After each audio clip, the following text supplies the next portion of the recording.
यह एक डरावना और सस्पेंस भरा कहानी है जहां नकाबपोश किलर का साया फिर से वापस लौट आता है। रात के सन्नाटा गहरा था, शहर की लाइटें धुंधली हो चुकी थी। लड़की अपने घर में अकेले रह रही थी। तभी उसके फ़ोन में एक फ़ोन कॉल आता है, अनजान नंबर से।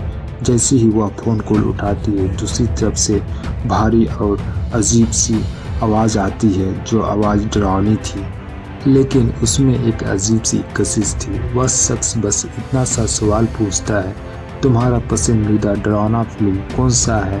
लड़की इस बात को मजाक में ले लेती है, मगर लड़की को पता नहीं था कि मौत उसके घर के दरवाजे में दस्तक दे चुकी है। अचानक घर का लाइट बंद हो जाता है और अंधेरे में एक चमकता हुआ सफ़ेद नकाबपोश और हाथों में लहराता हुआ एक चाकू उसके सामने आता है।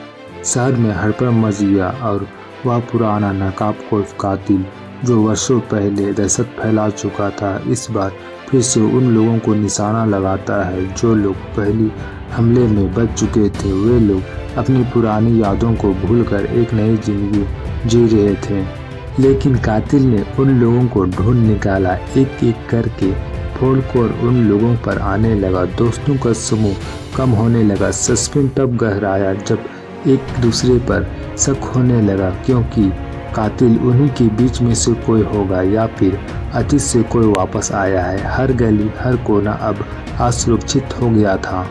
बचे हुए लोग उस पुरानी हवेली में इकट्ठा होते हैं जहां उन्हें लगा कि वह सुरक्षित है, लेकिन कातिल वहां उनका इंतजार कर रहा था। खून का खेल शुरू होता है, भाग दौड़, चीख और खून से सनी हुई दीवारें। माहौल पूरी तरह से खौफनाक हो जाता है। अंत में उस किरदार से सामना होता है नकाबपोश का।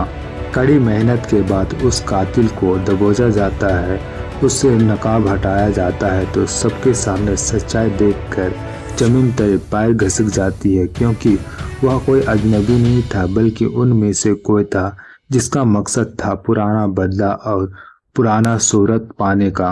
लड़ाई खत्म होती है और कातिल को उसके अपने अंजाम तक पहुंचाया जाता है। एम्बुलेंस का सायरन और पुलिस की गाड़ियों का शोर पूरी तरह से इलाके में भर जाता है। जो बच गए उनकी आंखों में खौफ और थोड़ी राहत रहती है।